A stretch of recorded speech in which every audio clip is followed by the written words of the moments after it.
Deus que prepara todas as oportunidades. Louvo a Deus pela vida do pastor Fernando, sua família, ao irmão, pastor que estava aqui dirigindo. Eu creio que o Senhor ele tem falado aos nossos corações por tudo que o Senhor tem feito em nossas vidas. Louvo a Deus pela vida da minha amiga Miriam. Deus abençoe sua vida, seu esposo. Estou acompanhada da minha filha Esther, do meu esposo Anderson. Venho debaixo da bênção do meu pastor presidente, pastor Clarismundo, trago a paz dele também à igreja. Amém? Amém? Eu quase não iria vir, irmão, porque como eu estou cursando, fazendo curso, então ficou um tanto quanto pouco corrido para mim, mas graças ao Senhor, Deus, Ele prepara todas as coisas e estamos aqui. Antes de eu ministrar a palavra do Senhor, eu quero estar divulgando o materialzinho que eu trouxe. Eu trouxe alguns potes de bolacha em prol da casa de acolhimento que nós temos. Nós estávamos com a casa em Mauá, agora nós estamos ali em Santo André.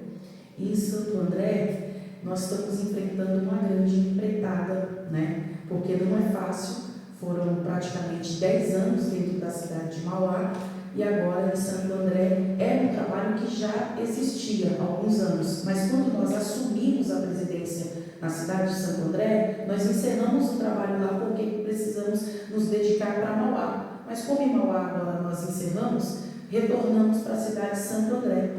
E não é fácil, irmão, é um trabalho árduo, porque hoje a gente não somente atende pessoas com problemas com dependência química, álcool e droga, mas também atendemos pessoas idosas, pessoas em estado de vulnerabilidade, famílias que não têm condições nenhuma de pagar um asilo, porque o custo é muito alto, o valor é muito alto para você internar uma pessoa para tomar conta dentro de um asilo.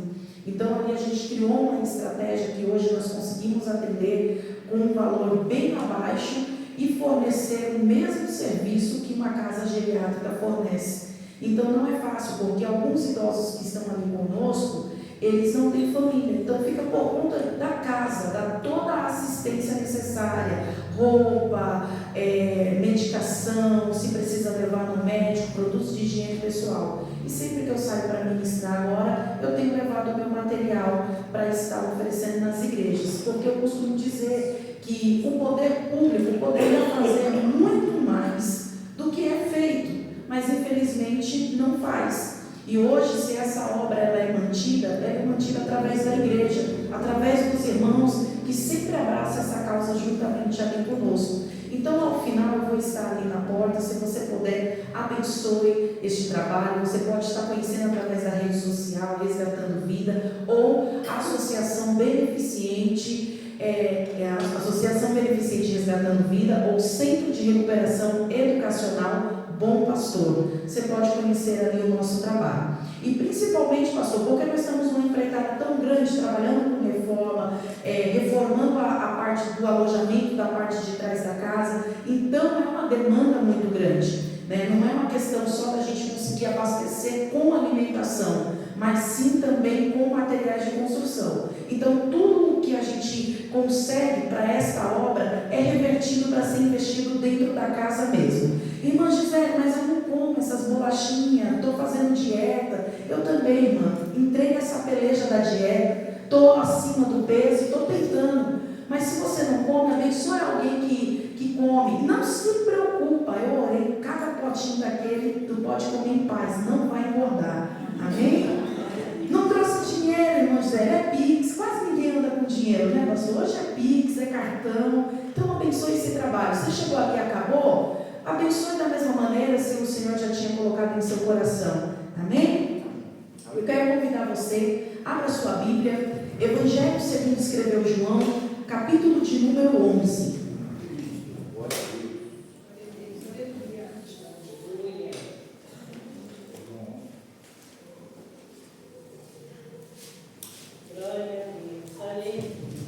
Evangelho segundo escreveu João, capítulo de número 11.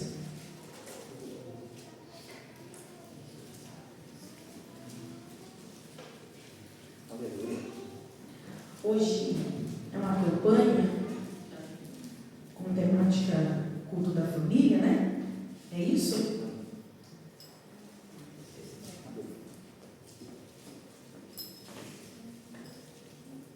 família aos pés de Jesus. Correto? Evangelho segundo escrever a João, capítulo de número 11, vai dizer assim a palavra do Senhor. Estava então enfermo um certo Lázaro de Betânia, aldeia de Maria e de sua irmã Marta.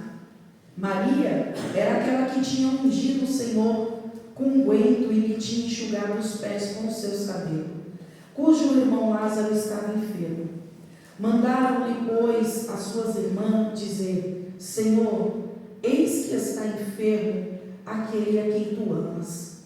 E Jesus, ouvindo isso, disse: esta enfermidade não é para a morte, mas é para a glória de Deus, para que o Filho de Deus seja glorificado por ela. Você pode glorificar a Deus por essa palavra nessa noite? Eu sei que esse texto que eu li do Evangelho de João, capítulo de número 11, ele é um texto tanto conhecido da igreja. Você já tenha ouvido muitas ministrações a respeito deste tema, até mesmo louvores a respeito desse tema. Mas quando a gente analisa alguns detalhes deste Evangelho, e eu gosto muito do Evangelho de João, porque ele se diferencia entre os demais evangelistas, porque você vai ver nas narrativas dos demais evangelistas, eles vão relatar aproximadamente 37 milagres que Jesus fez, embora sabemos que Jesus fez muito mais milagres do que está relatado. Só que João, entre eles, ele é o único que vai relatar somente 8 milagres realizados por Jesus. Porque João entendia que os milagres que Jesus ele fazia tinha um significado que representava e deixava claro que de fato ele era quem ele estava falando, Filho de Deus. E quando nós observamos este capítulo de número 11, a gente entende que Jesus estava hospedado nessa casa. E a história vai nos dizer que era de costume alguns dos povos subirem para Jerusalém quando ocorriam algumas festas. E o fator de Jesus estar hospedado na casa de Lázaro pela segunda vez era porque estava acontecendo uma festa em Jerusalém. Festa essa conhecida como a festa da dedicação. No capítulo de número 10 do Evangelho de João, ele vai relatar a respeito dessa festa que está acontecendo a partir do verso de número 22. Jesus havia subido para comemorar a festa da dedicação, festa esta que começou após o ano 700 antes de Cristo, quando então agora o general por nome de Epifânio, ele subiu para guerrear contra o povo de Israel. E este general de nome Epifânio, ele vai profanar o templo do Senhor. Ele vai sacrificar uma porca em cima do altar. E então, por sua vez, Deus levanta um homem por nome de Judas Macabeu. E este homem, com o seu exército, vai guerrear, ganhar essa batalha. E a partir deste momento, o povo passa a reconstruir e edificar o templo do Senhor. E quando se conclui esta edificação, eles vão comemorar e fazer a festa chamada Festa da Dedicação, que é comemorado até os dias de hoje em Israel. E Jesus estava nessa festa, na festa da dedicação. E o texto vai dizer que assim como muitas outras pessoas que ali estavam, Jesus estava junto ao portil que Salomão havia feito para entregar a sua oferta. Quando Jesus agora, ele é interpelado por alguns judeus que não aceitavam o ministério de Jesus. E por que eles não aceitavam o ministério de Jesus? Porque Jesus não somente ele operava milagres, mas ele declarava que ele era filho de Deus.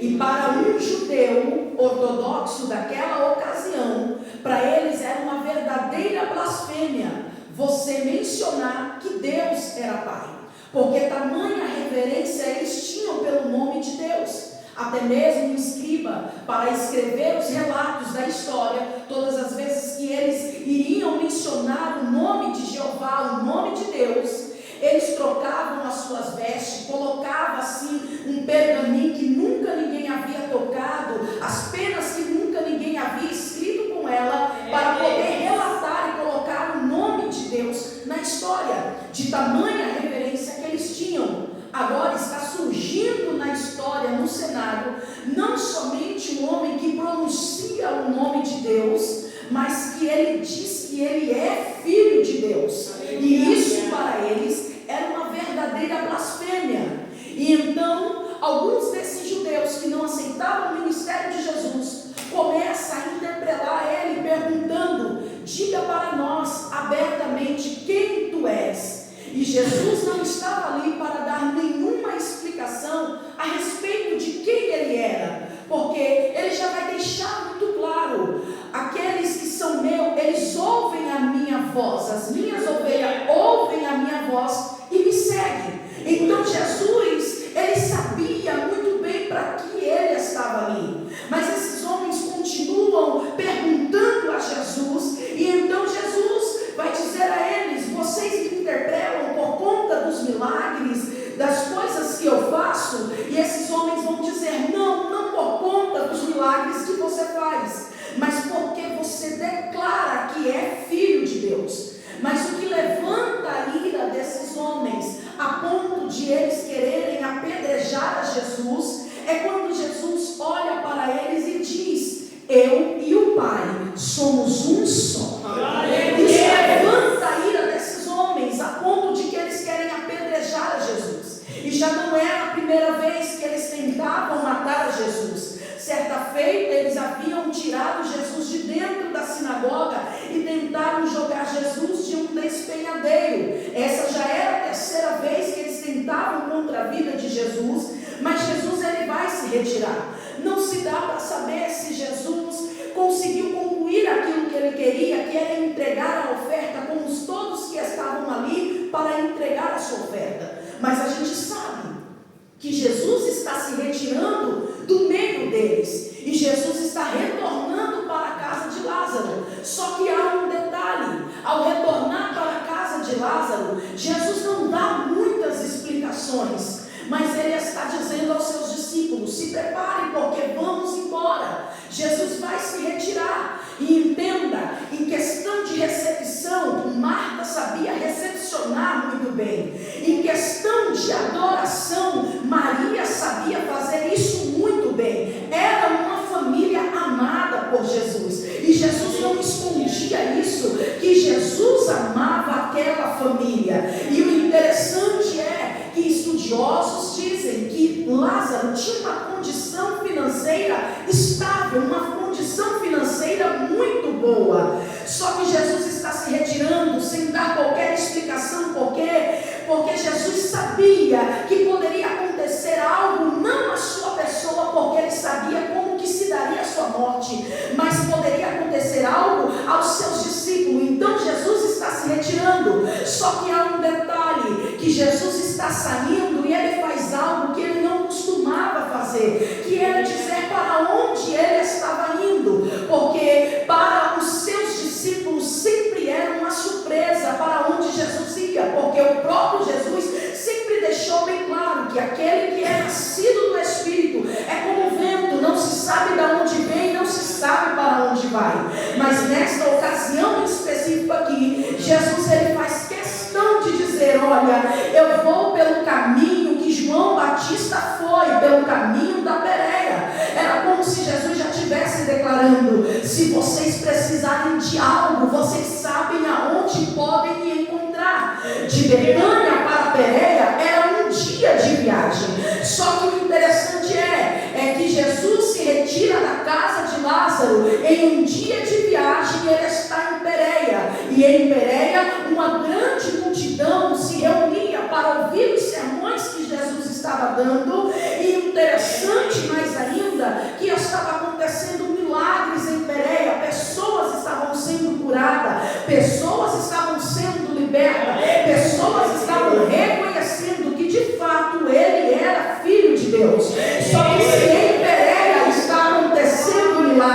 Se em Bereia está acontecendo libertação, na casa de Lázaro algo inusitado está acontecendo. E o que é que está acontecendo? Seu Lázaro está caindo de uma enfermidade. E pela lógica, quem tem uma condição financeira boa, a primeira coisa que essa pessoa faz, embora tenhamos fé, é procurar um médico, saber um diagnóstico médico, saber um parecer médico, não ferindo o texto, mas eu acredito que procurando um médico, o médico está dizendo a Marta e Maria, não tem o que fazer, seu Lázaro, ele vai morrer. Só que tem um detalhe, Marta está dizendo, ele falou para nós aonde ele ia, mande um mensageiro até ele e diga para ele que aquele a quem ele ama está enfermo. Marta já está deixando bem claro, se de fato ele ama, quando ele ouvir este relato, ele virá de imediato. Se de fato ele ama, ele virá.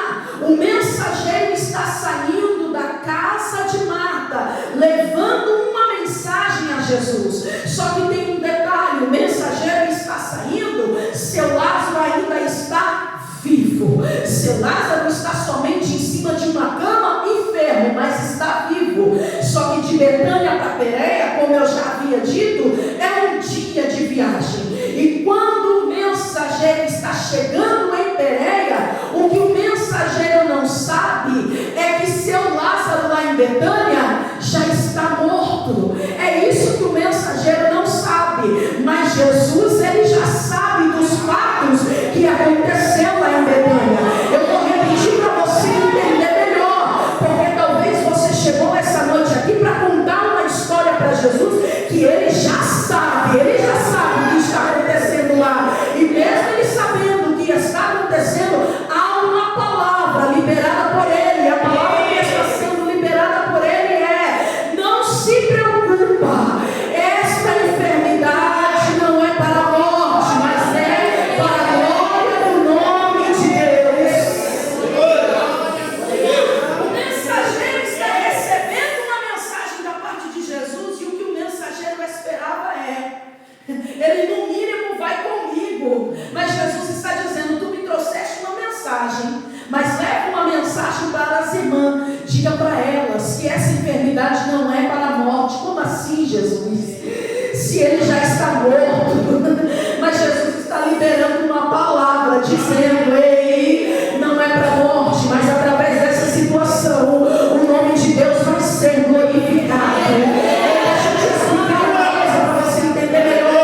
Não é para a morte, não é para te humilhar, mas ele está dizendo que essa situação que você está vivendo hoje, o nome do Senhor vai ser glorificado.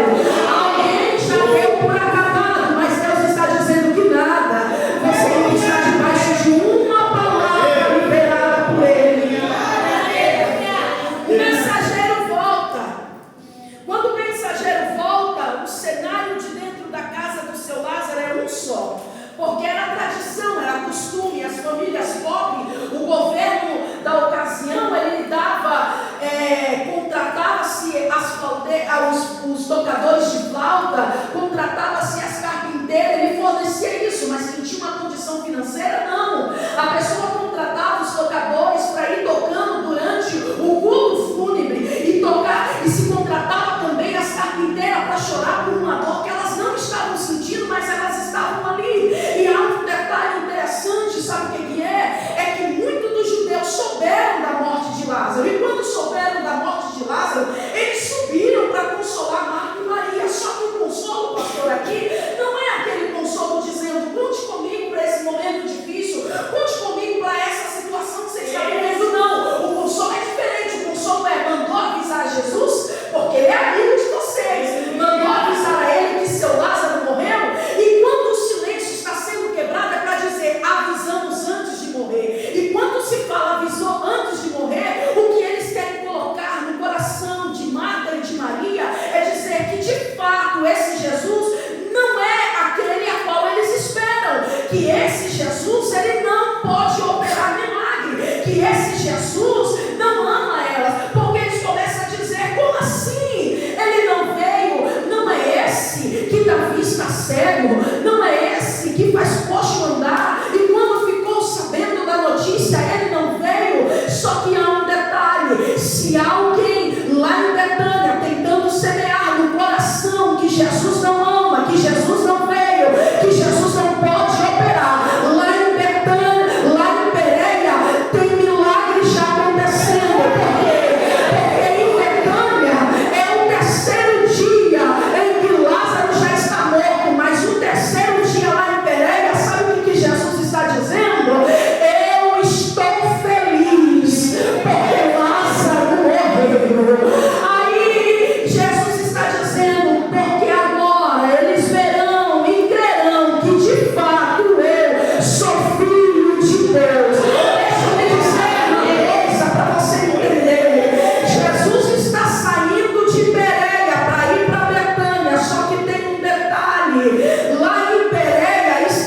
alguns dos judeus morriam, sabe o que eles faziam? Eles não sepultavam seus mortos porque eles acreditavam que eles iriam regressar, porque eles haviam guardado, não somente na tábua do seu coração, mas na medula óssea, a promessa que Deus tinha feito por intermédio de Jeremias, dizendo: olha, o cativeiro vai durar 70 anos, e após isso vocês vão regressar novamente. Eles acreditavam tanto nisso, que eles não sepultavam os seus mortos, e eles entendiam que até o terceiro dia, a medula óssea, ela fica intacta. O corpo entra em estado de decomposição, mas a medula óssea, ela permanece ali, pelo menos durante ainda 3 dias. E por eles guardarem essa promessa ali na medula óssea, eles entendiam, a promessa está de pé. Eles morreram, mas ainda a promessa está de pé. O chefe de casa, eles levantavam às 5 horas da manhã, e eles iam para a beira do vale e diziam: olha, está ali, está entrando em estado de decomposição, mas a promessa ainda está ali. Encerrava-se o primeiro dia, nada acontecia. No segundo, quando eles iam, já não havia mais pele, porque as feras da noite já havia comido tudo, as vísceras, já não havia nada. Mas eles diziam: a promessa ainda está de pé, porque a palavra está armazenada ali. E ao terceiro dia, o último dia, que a esperança viva ainda estava dentro deles, a história diz que então a ave de rapina, ela descia, conhecida como quebrantoso, e então ela comia a medula óssea. E quando isso acontecia ao terceiro dia, as famílias se desesperavam e diziam: acabou, não tem mais jeito, não tem o que fazer. Mas Deus, Ele não volta atrás. Aleluia. E isso fez com que a história diz com que um vale se enchesse de ossos e ossos sequíssimos. Mas alguém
que Jesus ele poderia remover a pedra que tampava o sepulcro de Lázaro. Sim, ele podia.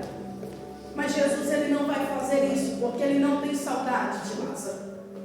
Ele não tem saudade da promessa que ele te fez. Quem decidiu colocar uma pedra sobre aquilo que ele falou foi você. Você observa tanto que quem tem saudade remove a pedra, que a gente observa Deus Pai fazendo isso. Quando Jesus ele morre, ao terceiro dia, Deus Pai tem saudade. Ele manda um anjo descer e diz: anjo, remove a pedra do meu filho. E o anjo remove a pedra. Glória a Deus. Então quem tem saudade que remove a pedra. É por isso que ele está dizendo: Marta, remova a pedra. É Jesus dizendo: ei, remove a pedra daquilo que eu já liberei ao teu respeito. Ele não volta atrás, ele não tem saudade daquilo que ele falou. Eu sei que é impossível aos vossos olhos. Eu sei que é fácil acreditar em alguns milagres, mas existem outros que são coisas sobrenaturais, que é impossível acreditar e a gente entenda mesmo. Para até de orar. Eu estou falando com pessoas que estão aqui, que tu paraste já de orar por algumas coisas na tua vida que tu disse: isso é impossível. E Deus dizendo: foi você que decidiu colocar uma pedra, mas eu ainda estou aqui operando milagres. Operando milagres. Aí ele está dizendo: remove a pedra, Marta. E quando a pedra é removida, deixa eu lhe dizer uma coisa: não é somente Lázaro está sepultado. Lázaro está atado da cabeça aos pés. E há um detalhe: o sepulcro naquela ocasião, eles eram fundo como se fosse grutas subterrâneas, mais de 70 degraus abaixo está lá. Só que há um detalhe: antes de Jesus ser crucificado, ele ainda não tinha o poder de ter a chave da morte. Não está sob o domínio dele. Mas entenda uma coisa: que na trajetória de Pereira para Betânia há um diálogo dele entre o Pai. É por isso que ele diz: eu e o Pai somos um só. Quando se tira a pedra, quem estava lá dizendo: não tem mais jeito, já cheira mal, não adianta insistir nesse negócio. Quem está lá aguardando Jesus ser humilhado, Jesus agora enfim ser apedrejado, quem está lá para dizer para Marta e Maria: aí, tá, cadê? Adiantou acreditar nesse Jesus? Jesus está olhando para o homem e dizendo: Pai, eu te dou graça, Pai. Aliás, eu sempre te dou graça, porque tu sempre me ouve. Após Jesus fazer uma oração, ele está olhando para o sepulcro e dizendo: Lázaro, vem para fora, Lázaro. Deixa eu dizer algo para a tua vida. Eu não sei como foi que ele fez, se ele veio rolando, pulando, mas eu sei que a morte teve que ouvir e obedecer a voz de Jesus. Eu vou repetir para você entender. Há uma voz sendo bramada sobre a tua casa, sobre a tua vida, sobre a tua família. A morte não vai poder prevalecer. Esse espírito maligno não vai poder prevalecer, porque é uma palavra ao teu respeito dizendo: tem vida, tem vida, tem vida.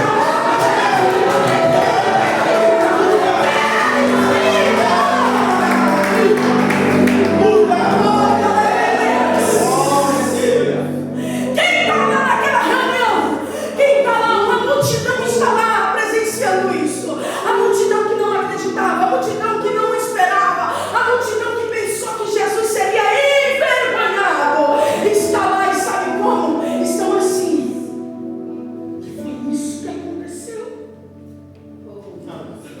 Deixa eu lhe dizer uma coisa: o que Jesus vai fazer na tua história, na tua vida, será algo tão impactante que quem tentou dizer que não teria mais jeito vai ficar bem assim. O que foi isso que aconteceu? Tem pessoas que vão ficar impactadas com o que Jesus vai fazer na tua vida.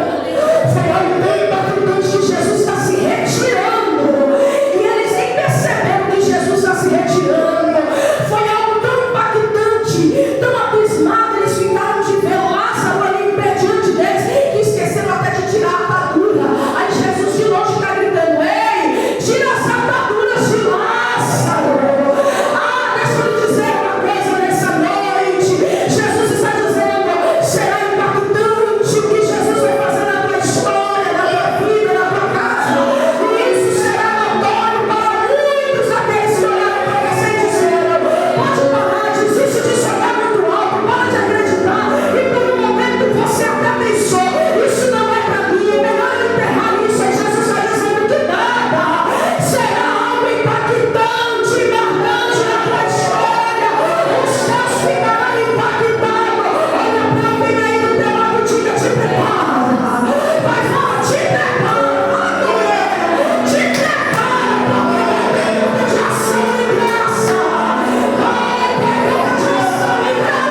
tu acha que acaba aqui? Lázaro ressuscitou, mas no capítulo de número 12, sabe o que diz? Que está tendo um banquete na casa de Marta. Convidados, Jesus e os discípulos. E sabe aquele que deram como morto? Que disseram, já cheira mal, não tem mais jeito? Está sentado à mesa do lado de Jesus. Tem coisas na tua vida que alguém disse, já não tem mais jeito, acabou. Aí Jesus está dizendo, eu vou surpreender. E sabe o que está acontecendo? Aqueles que não acreditavam no ministério de Jesus estão subindo para testificar e estão dizendo, eu vi esse homem morto. Os meus olhos, eu acompanhei o funeral. E ele está aqui sentado do lado de Jesus. Eu não tenho dúvida que de fato ele é o Filho de Deus. Imagina para alguns escribas reconhecendo isso, para alguns dos fariseus, e alguém dizendo, como se recompõe? Veja a composição que tu és, e ele dizendo, não tem como não dizer que ele não seja Filho de Deus, ele é. Sabe o que Jesus está dizendo? Não é pelo muito falar, não é pelo muito que você vai fazer, não, mas é pelo milagre que ele vai fazer na tua história, na tua vida. Alguém de dentro da tua casa vai dizer, só sendo Deus na vida dela, só sendo Deus na vida dele. Jesus está dizendo, milagre vai atrair. Você reconhecer que de fato ele é Deus sobre a tua vida.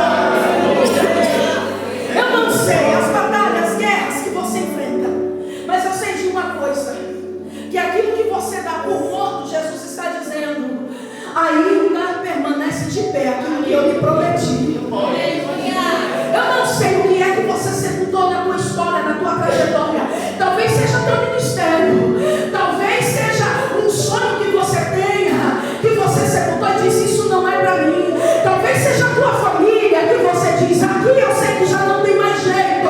E Jesus está dizendo, não te preocupa, eu estou chegando, e quando eu chegar, vai ter milagre, vai ter milagre. Eu não sei o que você está vivendo, mas eu sei de uma coisa, que ele não abre mão da história que ele tem com você. Ele não abre mão daquilo que ele tem falado para a tua vida, daquilo que ele tem falado para você. Ele não abre mão, ele não abre mão de você.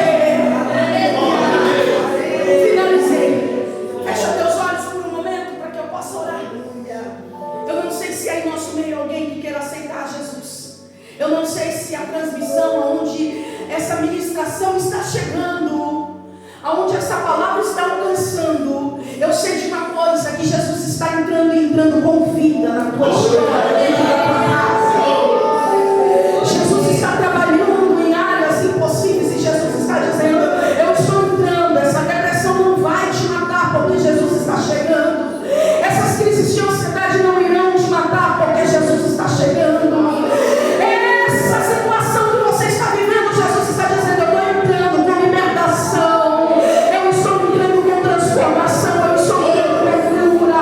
Talvez você já tenha ouvido uma palavra de alguém, até mesmo dos teus, dizendo, esquece isso, isso não é para você. E talvez isso fez com que você se paralisasse, mas Jesus está dizendo, ei, eu estou no controle de todas as coisas. Ainda que então a última palavra é a respeito a ele. Talvez você esteja vivendo um caos mesmo, e o que tem soprado na sua mente é, tira a tua vida, é o melhor caminho, mas Jesus está dizendo, não, essa noite eu vim trazendo vida. Ele está te dando esperança, renovando a tua fé, a tua esperança. Ele não abre mão de você, ele não abre mão. Então você que pode, fecha teus olhos juntamente comigo. E se tu quiseres se reconciliar nessa noite, talvez tu esteja afastado, ele está te convidando nessa noite, dizendo, volta, porque eu não abri mão daquilo que eu liberei ao teu respeito há algum tempo atrás. Não. Jesus, ele não volta atrás daquilo que ele falou ao nosso respeito. Nós voltamos, mas Jesus não. Então eu quero que você feche teus olhos comigo nessa noite. E se tu quiseres reconciliar, aceitar Jesus, pode vir à frente enquanto eu oro, que eu sei que o pastor estará orando por você. Senhor Deus e Pai, a tua palavra foi ministrada nessa noite. O Senhor conhece o coração, as batalhas, as guerras que cada um aqui tem passado.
convicção que eu estou debaixo de uma palavra.